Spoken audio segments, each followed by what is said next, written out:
But yeah, we talked about some fallers. We can talk about some guys getting a little love right now. Darnell Mooney. Whew. I do love Darnell. I like Darnell Mooney. Man, I love Darnell. I did tell you that at the beginning of the season. Now, however, Drake London's still doing good too. So I mean, when you throw 500 yards, people are when you throw the ball 60 times, that's what's going to happen. Right. No, we can talk about Mooney. I like Mooney. I do too. If you want to, I don't care. Yeah, I'm in on Mooney. Yeah.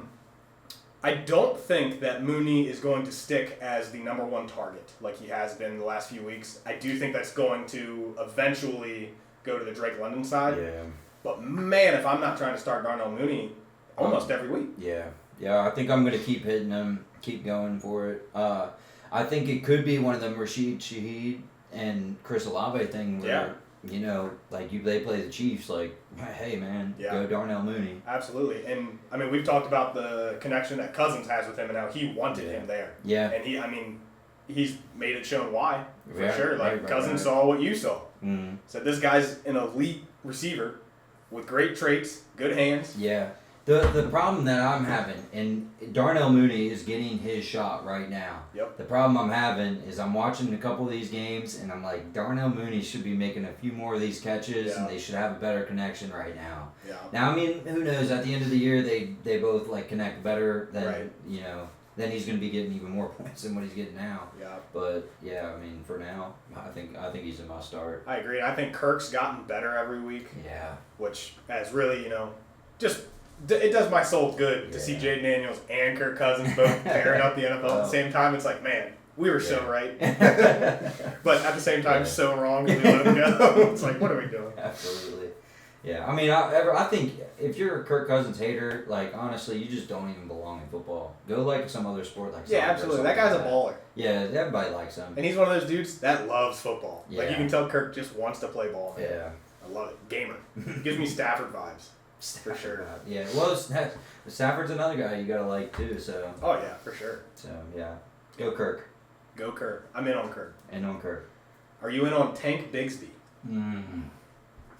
Dude, if you got the name Tank, bro, I'm just telling you, you're gonna be good at football. Dude, it might be only one Tank can be good at a time in the league. So last year, Tank Dell was a dog, and Tank Bigsby was nothing. And now all of a sudden, it's Tank Dell's getting no work. Yeah. And Tank Bigsby's the best running back in football. Yeah, but I still think both of them are good players. Oh, so absolutely, yeah. So if you're having a kid right now and it's a boy, name him Tank. Yeah, go ahead and name him Just Tank. Name him you Tank. need to get him in the league. That's what you're looking to do. They're gonna pay out, bro. It's gonna work. Yeah, no, Tank Bigsby is running like Jordan Mason when we first started seeing him. Just running with authority. I love it. Oh, yeah. That's a great word for it. Yeah. Just, does what he wants to do, and he just goes through people. So, I was talking to somebody about it today. He thinks ETN might get traded, but I wouldn't go that far with that, but, you're only going to see Bigsby get more touches because I saw some rumors last week about the ETN stuff potentially getting traded if... they keep losing games because they were 0-4 going into this week, and they finally pulled one out against the Colts and Joe Flacco somehow. Yeah.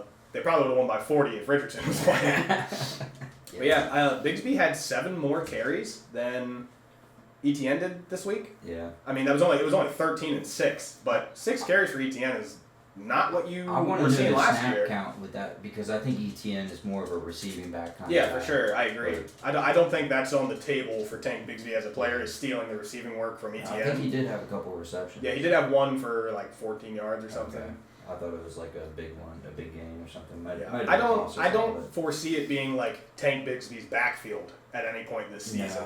No. But man, if it's not itching towards a pretty even workload there, I mean, Bigsby's a flex consideration for me every week. Yeah. At this point, we're getting hit by injuries and bye weeks now, so he's definitely a considerable guy. I know somebody who just picked him up in a redraft league. Yeah, absolutely. Week, so definitely need a roster. If he's not rostered, go out, check your waivers tonight. They're running, so you're gonna want to get him on your roster for sure. And even if he doesn't work out, it's you could either be dude, his name's Tank. How do you not roster him? Tank? Also, have you seen him run?